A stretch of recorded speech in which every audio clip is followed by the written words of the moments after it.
दिल्ली के राजेंद्र नगर में रात भर छात्रों का प्रदर्शन हुआ और कोचिंग सेंटर के बाहर छात्रों का प्रदर्शन। इंसाफ की मांग को लेकर प्रोटेस्ट जारी है। लापरवाही के खिलाफ छात्रों ने मोर्चा खोल दिया है। छात्रों ने गुनहगारों पर कार्रवाई की मांग की।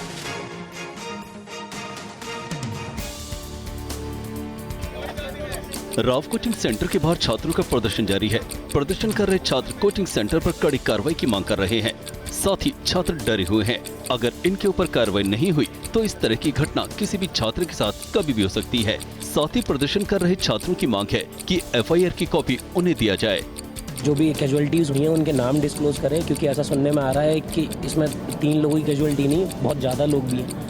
क्योंकि जो भी यहाँ पे चश्मदीद थे वो बता रहे थे कि पीछे के रास्ते से वहाँ से एम्बुलेंस के जरिए लोगों को बाहर निकाला गया है।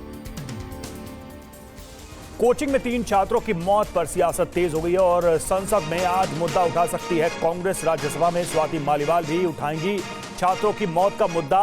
आम आदमी पार्टी के दफ्तर के बाहर बीजेपी करेगी प्रदर्शन। कोचिंग सेंटर के बाहर चिराग पासवान की पार्टी करेगी प्रदर्शन।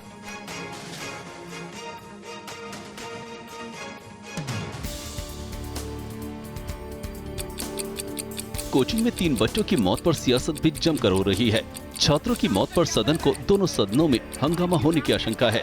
बिहार कांग्रेस अध्यक्ष और राज्यसभा सांसद अखिलेश सिंह ने कहा कि कोचिंग सेंटर हादसे में छात्रों की मौत के मामले को संसद में उठाएंगे। राज्यसभा सांसद स्वाति मालीवाल ने राजेंद्र नगर में UPSC की तैयारी कर रहे छात्रों से मुलाकात की और कहा कि वो संसद में तीनों छात्रों की मौत का मुद्दा उठाएंगी। मालीवाल ने कहा कि ये कोई आपदा नहीं, मर्डर है। उत्तराखंड के उत्तरकाशी में बारिश और बाढ़ से हाहाकार मचा हुआ है। नदियों के बेकाबू वेग से संतों के मठ और आश्रम तक बह गए।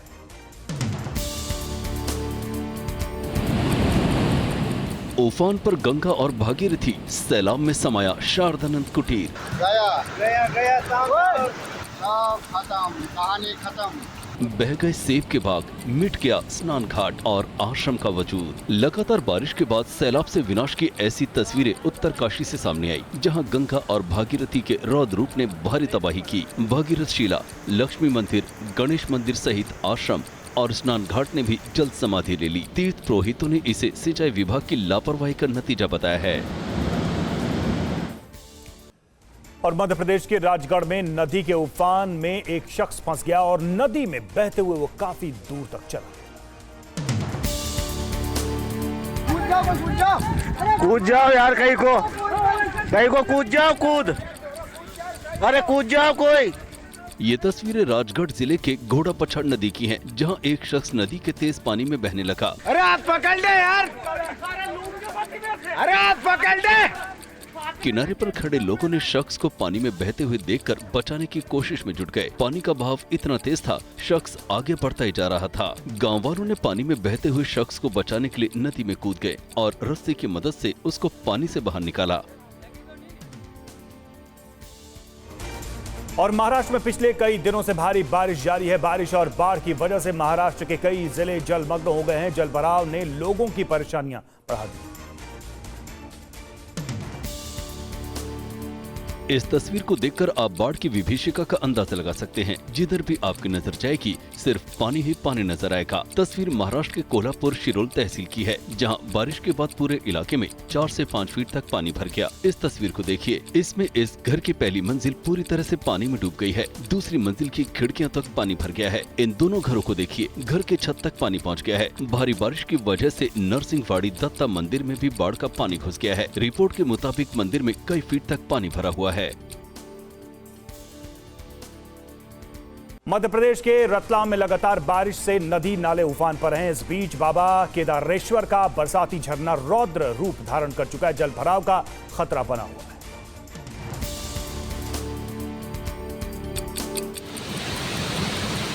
बरसाती झरने का रौद्र रूप, मंदिर परिसर में मूसलाधार। रतलाम में बारिश के मूसलाधार प्रहार से बाबा केदारेश्वर महादेव का मंदिर भी अछूता नहीं रहा। सैलाब के हाहाकारी रूप की तस्वीरें भी आपके सामने हैं। लगातार बारिश से बरसाती झरना उफान पर है। मंदिर परिसर हो या फिर उसकी सीढ़ियां, पानी का प्रवाह ऐसा है कि सावन में श्रद्धालुओं का अपने आराध्य तक पहुँचना भी नामुमकिन हो गया है। रतलाम लगातार बारिश से सैलाना नगर समेत कई जगहों पर अमूमन ऐसी स्थिति है। जलभराव से जनजीवन बेहाल है।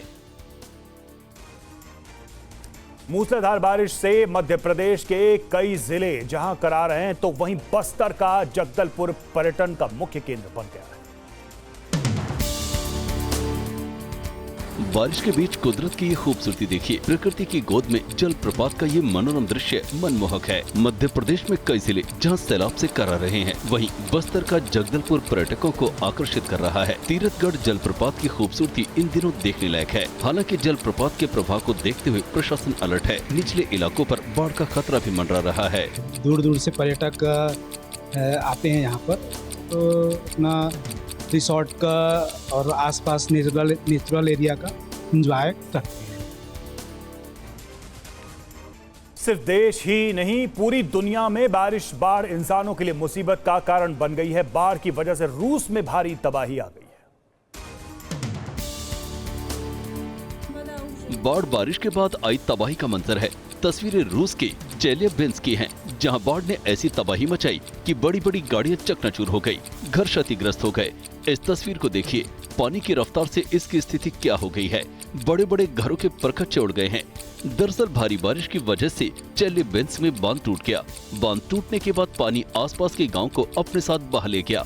उस पानी के बीच में जो भी आया वो उसे बहा ले गया। मकान, दुकान और गाड़ियां सब बह गई। रेस्क्यू टीम ने बाढ़ में फंसे 160 लोगों को सुरक्षित बाहर निकाला। चीन में भी कुदरत जमकर तबाही मचा रही है। आसमान से बरसती आफत में चीन के कई इलाके डूब गए। चीन में बाढ़ से सबसे ज्यादा तबाही दक्षिण पूर्वी इलाके में हुई है। सैलाब और लैंडस्लाइड से यहां अब तक 12 लोगों की मौत हो चुकी है।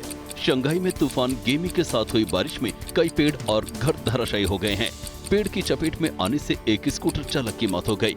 हालांकि तूफान अब उत्तर की ओर बढ़ चला है। फुजियान के पुतियन शहर में तूफान और बारिश के कारण बाढ़ आ गई और कुछ इलाकों में मिट्टी धंसने की घटनाएं हुई। फुजियान 7.5 लाख से ज्यादा आबादी इस वक्त बाढ़ से प्रभावित है। पीएम मोदी ने बीजेपी शासित राज्यों के मुख्यमंत्रियों और उप मुख्यमंत्रियों को बड़ी हिदायत दी है। उन्होंने केंद्र की 100% योजनाओं को बिना बदलाव के लागू करने पर बल दिया है। मुख्यमंत्री परिषद की बैठक में पीएम मोदी ने कहा कि केंद्र सरकार कोई भी योजना को सोच समझकर और जनता पर पड़ने वाले प्रभाव को देखकर तैयार करती है। ऐसे में उसमें कोई फेरबदल न किया जाए। पीएम ने कहा कि योजना को अंतिम व्यक्ति तक पहुंचाने पर खास ध्यान दिया जाए। उन्होंने सोशल मीडिया प्लेटफॉर्म्स के जरिए भी योजनाओं के प्रचार प्रसार की नसीहत दी। पीएम ने कुछ राज्यों में संगठन और सरकार के बीच की दूरी पर कहा कि कार्यकर्ताओं को सशक्त करने का दायित्व भी मुख्यमंत्री को उठाना होगा। पीएम ने मुख्यमंत्रियों के फीडबैक सिस्टम पर भी सवाल उठाया। दिल्ली में बीजेपी शासित मुख्यमंत्रियों की 2 दिवसीय बैठक में केंद्र सरकार की योजनाओं पर चर्चा हुई। बैठक में पीएम ने कहा कि लोगों की आकांक्षाओं को पूरा करने के लिए हम प्रतिबद्ध हैं। बीजेपी मुख्यमंत्री परिषद की बैठक के पहले सत्र में सभी मुख्यमंत्रियों ने बारी बारी कर प्रेजेंटेशन दिया। दूसरे सत्र में पीएम मोदी ने बारी बारी कर राज्यों को संबोधित किया। इस दौरान उन्होंने विकसित भारत और $5 ट्रिलियन की इकोनॉमी बनाने का मंत्र दिया। पीएम ने पार्टी सुशासन को आगे बढ़ाने और लोगों की आकांक्षाओं को पूरा करने के लिए मुख्यमंत्रियों को बड़ी जिम्मेदारी भी दी। दिल्ली बीजेपी मुख्यालय में हुई इस बैठक में राजनाथ सिंह, अमित शाह और जेपी नड्डा के साथ 13 मुख्यमंत्री और 15 उप मुख्यमंत्री शामिल हुए। राहुल गांधी आज मोदी सरकार के तीसरे कार्यकाल के पहले बजट पर लोकसभा में बोल सकते हैं। कांग्रेस सांसदों ने अपील की है कि उन्हें आम जनता से जुड़े अहम मसलों पर अपना पक्ष जरूर रखना चाहिए। सूत्रों के मुताबिक बजट पर लोकसभा में बोलने को लेकर अंतिम फैसला राहुल गांधी पर है। अगर वो कांग्रेस सांसदों की अपील पर निर्णय लेते हैं तो दोपहर 2 बजे वो लोकसभा में बोल सकते हैं। हालांकि इससे पहले कांग्रेस सांसदों की बैठक में उन्होंने कहा था कि वो संसद के विशेष सत्र में बोल चुके हैं और इसलिए रोटेशन के आधार पर बोलने का मौका दूसरों को भी मिलना चाहिए। बजट सत्र से पहले राहुल गांधी ने संसद के विशेष सत्र के दौरान केंद्र सरकार पर जमकर हमला बोला था। यूपी विधानसभा का मॉनसून सत्र आज से शुरू हो रहा है। इस सत्र के दौरान योगी सरकार अनुपूरक बजट पेश कर सकती है। यूपी विधानसभा का मानसून सत्र आज से शुरू होकर 2 अगस्त तक चलेगा। सत्र से पहले सर्वदलीय बैठक में विधानसभा अध्यक्ष सतीश महाना ने सत्ता पक्ष और विपक्ष के बीच सार्थक चर्चा करने और जनता से जुड़े मुद्दों को उठाने की अपील की। उन्होंने संसदीय मर्यादा को बनाए रखने की भी अपील की। इस दौरान विपक्षी दलों के नेताओं ने प्रदेश में सूखा, बाढ़ और अघोषित बिजली कटौती समेत जनता से जुड़े मुद्दों पर सदन में चर्चा कराने की मांग की। नेता प्रतिपक्ष माता प्रसाद पांडे ने भी सभी मुद्दों पर उचित कार्रवाई की मांग की। और सीएम केजरीवाल की जमानत याचिका पर सुनवाई। आज दिल्ली हाई कोर्ट में जमानत याचिका पर होगी सुनवाई। सीएम केजरीवाल की याचिका पर कोर्ट करेगा सुनवाई। गिरफ्तारी को चुनौती देने वाली याचिका पर भी सुनवाई आज।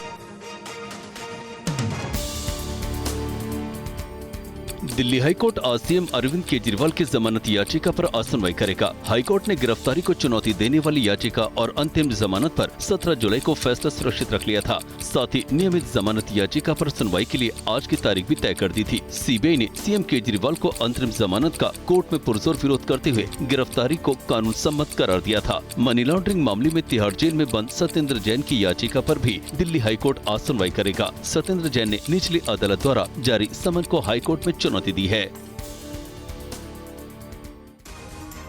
सुप्रीम कोर्ट में आज कई अहम मामलों पर सुनवाई। जिया मनीष सिसोदिया की जमानत याचिका पर होगी सुनवाई। हेमंत सोरेन की जमानत के खिलाफ याचिका पर सुनवाई है। हाई कोर्ट के फैसले को ईडी ने सुप्रीम कोर्ट में दी है चुनौती। दिल्ली शराब घोटाला मामले में आरोपी मनीष सिसोदिया ने सुप्रीम कोर्ट में याचिका दाखिल कर सीबीआई और ईडी के मामले में जमानत की मांग की है। पिछली सुनवाई के दौरान सुप्रीम कोर्ट ने ईडी और सीबीआई को नोटिस जारी कर जवाब मांगा था। सिसोदिया के वकील ने कोर्ट को बताया था कि वो पिछले 16 महीने से जेल में है और ट्रायल जहां पहले था अभी भी वहीं पर है। इसके साथ ही आज सुप्रीम कोर्ट में झारखंड के सीएम हेमंत सोरेन को मिली जमानत के खिलाफ याचिका पर सुनवाई है। ईडी ने हाई कोर्ट के फैसले को चुनौती दी है और कहा है कि कोर्ट का आदेश पीएमएलए एक्ट के प्रावधानों के खिलाफ है।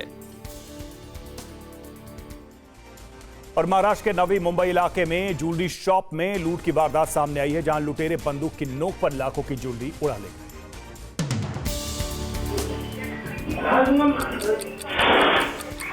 लुटेरों ने ज्वेलरी शॉप में घुसते ही फायरिंग की और लूटपाट शुरू कर दी। 3 लुटेरे थे, जिसमें 2 लुटेरे दुकान में शीशे को तोड़कर ज्वेलरी को बैग में भर रहे थे और एक लुटेरे ने दुकानदारों को बंदूक दिखाकर लगातार धमकी दे रहा था। तीनों लुटेरे ने सिर पर हेलमेट लगा रखे थे।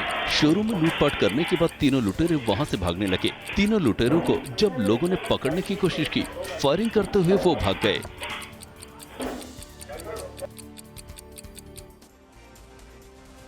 राजस्थान के सीएम भजनलाल शर्मा को जान से मारने की धमकी मिली। जयपुर पुलिस कंट्रोल रूम को मिली कॉल की जब पड़ताल की गई तो खुलासा हुआ कि यह धमकी दौसा जेल से आई थी। सबसे पहले लोकेट करने का प्रयास किया, भाई ये मोबाइल नंबर कहाँ संचालित हो रहा है। उसकी हमने लोकेशन निकाली। लोकेशन हमारी अमुक बैरक के सामने, उस बैरक से हमने उस आदमी को दस्तयाब किया और दस्तयाब करके उसके पास से पोजीशन से मोबाइल रिकवर किया और उस आदमी को हमने आइडेंटिफाई किया। सीएम भजनलाल शर्मा को धमकी कॉल के बाद पुलिस ने दौसा जेल में सर्च ऑपरेशन चलाया और 10 मोबाइल फोन बरामद किए। धमकी देने के आरोप में दार्जिलिंग निवासी कैदी नीमू पर 3 केस दर्ज हुए और जेलर समेत 3 अधिकारियों को भी निलंबित कर दिया गया। कानपुर प्रशासन से बुलडोजर एक्शन पर बीजेपी विधायक भड़क गए और अधिकारियों को फोन करके जमकर फटकार लगाई। मकानों पर चिपके नोटिस को फाड़ दिया। मेरी बात समझ लो, यहाँ पे अगर तुमने आगे कोई कदम उठाया मनोज, और कोई अगर यहाँ बुलडोजर आया तो तुम्हारी कंपनी का और तुम्हारे बुलडोजर तीनों का मैं स्वागत करूंगा। और जब मुझसे निपट लेना तब तुम बस्ती में आना, ठीक है। ये गंदा काम बंद कर दो। मोदी जी, योगी जी लोगों को घर दे रहे हैं और तुम उजड़वा दोगे, इतनी हिम्मत हो जाएगी क्या? बुलडोजर और सबको घुसड़वा दूंगा इसी नहर में। एमपी के इंदौर में स्ट्रीट डॉग से क्रूरता का मामला सामने आया है। एक एनजीओ की शिकायत पर केस दर्ज कर पुलिस आरोपी की तलाश में जुट गई। पशु क्रूरता का ये मामला इंदौर के लसूड़िया थाना क्षेत्र में देखने को मिला। सिंगापुर टाउनशिप में एक शख्स स्ट्रीट डॉग पर छर्रे वाली बंदूक से फायर करता नजर आया। आप देख सकते हैं कि लोगों ने उसे रोकने की कोशिश भी की, लेकिन उसके सिर पर खून सवार था। लड़खड़ाते डॉग को उसने तब तक निशाना बनाया जब तक कि उसकी मौत नहीं हो गई। पीपल्स फॉर एनिमल की शिकायत पर पुलिस ने आरोपी पंकज बागेश्वर के खिलाफ मामला दर्ज किया है, लेकिन घटना के बाद से वो फरार है। पेरिस ओलंपिक में भारत ने अपना खाता खोल लिया है। शूटर मनु भाकर ने भारत का पहला मेडल जीता है। मनु भाकर ने 10 मीटर एयर पिस्टल में ब्रॉन्ज मेडल जीतकर इतिहास रच दिया। शूटिंग में ओलंपिक मेडल जीतने वाली मनु भाकर भारत की पहली महिला खिलाड़ी है। मनु भाकर ने फाइनल में 221.7 पॉइंट्स के साथ कांस्य जीता। 2020 के टोक्यो ओलंपिक में मनु की पिस्टल खराब हो गई थी। 20 मिनट तक वे निशाना नहीं लगा पाई। पिस्टल ठीक हुई तब भी मनु सिर्फ चौथा शॉट लगा पाई और फाइनल की रेस से बाहर हो गई थी। लेकिन मनु भाकर ने वापसी की और पेरिस ओलंपिक्स में भारत को मेडल दिलाया। मनु भाकर ने भारत को ओलंपिक में 12 साल बाद शूटिंग का मेडल दिलाया है। भारत को शूटिंग में आखिरी ओलंपिक मेडल 2012 में मिला था। शूटिंग में ब्रॉन्ज मेडल जीतने के बाद पीएम मोदी ने मनु भाकर से फोन पर बात की और उन्हें जीत की बधाई दी। पीएम मोदी और मनु भाकर के बीच बातचीत को सुनिए। हेलो, नमस्ते सर। हेलो, नमस्ते। खूब अभिनंदन, आपको बहुत बहुत बधाई। बहुत बहुत शुक्रिया सर। आप कैसे हैं? मैं बहुत बढ़िया से। आप तो ये तुम्हारी सफलता का खबर सुनने के बाद और उत्साह और आनंद में हूँ। जी, अच्छा कर रहे हैं हमारे खिलाड़ी यहाँ पे अभी। आप स्वयं को वैसे पॉइंट 1 से आप सिल्वर आपका रह गया, जी, लेकिन उसके बावजूद भी आपने देश का नाम रोशन किया। आपको 2 प्रकार की क्रेडिट मिल रही है। एक तो आप कांस्य पदक लाई, लेकिन भारत की पहली महिला है जो इस खेल में मेडल लेके आई हो। जी सर। हाँ जी, शुक्रिया सर। मेरी तरफ से बहुत बहुत बधाई है। देखिए, टोक्यो ओलंपिक्स में राइफल ने तेरे साथ दगा कर दिया। हाँ जी, लेकिन इस बार तुमने सारी कमियों को पूरा कर दिया। बिल्कुल सर। अभी और भी मैचेस हैं आगे, तो उनमें भी उम्मीद रहेगी कि अच्छा करूं मैं। मुझे पक्का विश्वास है आगे की मैचेस भी बहुत अच्छा करोगी आप, क्योंकि ये बिगिनिंग इतना अच्छा है, उसके कारण तुम्हारा उत्साह भी बढ़ेगा, आत्मविश्वास भी बढ़ेगा। और मेडल जीतने के बाद मनु भाकर के परिवार ने मनाया जमकर जश्न। जी हां, हरियाणा के झज्जर में मनु के घर पर मिठाइयां बांटकर जश्न मना रहे हैं। मनु भाकर ने शूटिंग में कांस्य पदक जीतकर देश का नाम रोशन किया है। मनु के गांव में जश्न का माहौल है। मनु के घर बधाई देने के लिए लोगों का तांता लगा हुआ है। मनु भाकर की शानदार सफलता पर पूरा परिवार खुश है। मेरी बेटी जहाँ जाए ना वहाँ से खुश होके घर आए। बस पूरा देश खुश है। मनु ने शुरुआत की है ओलंपिक में मेडल से, और अभी तो मनु के इवेंट्स बाकी हैं। उसके लिए मैं आप सबका, देशवासियों का बहुत धन्यवाद करता हूँ। पेरिस ओलंपिक में तीसरे दिन भी भारत के लिए उम्मीद है मेडल की। शूटिंग के 2 अलग अलग इवेंट में पदक आने की उम्मीद है।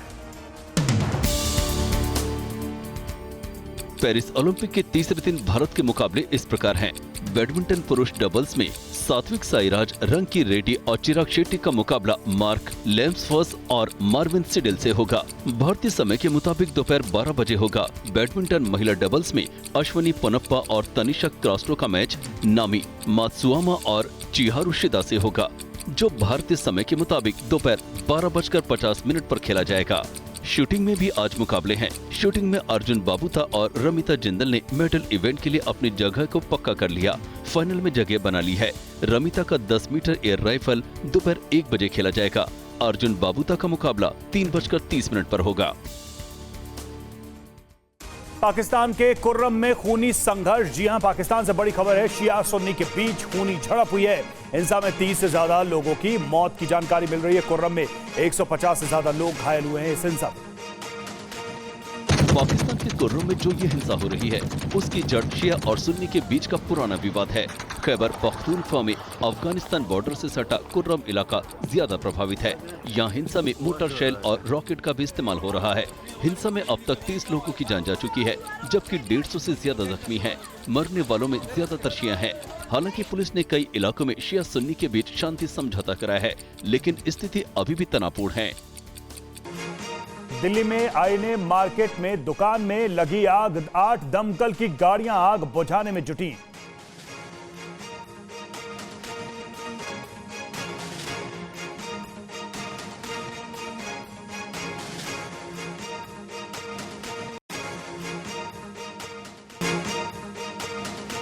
सीएम केजरीवाल की जमानत याचिका पर सुनवाई आज। दिल्ली हाईकोर्ट में जमानत याचिका पर होगी सुनवाई। गिरफ्तारी को चुनौती देने वाली याचिका पर भी आज सुनवाई।